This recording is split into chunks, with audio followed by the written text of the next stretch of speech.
In this tutorial, we will talk about how we can install TensorFlow in Conda terminal.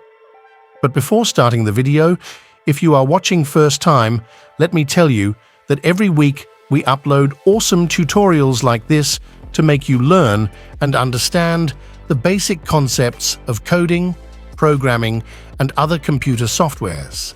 So if you are new here, like this tutorial and hit the subscribe button so you never miss a single of our new lesson. Now let's start installing TensorFlow.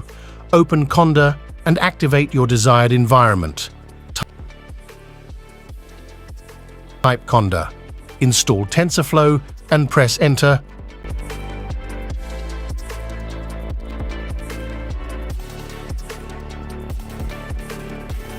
Wait a while and press U to proceed the installation.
And here it is installed.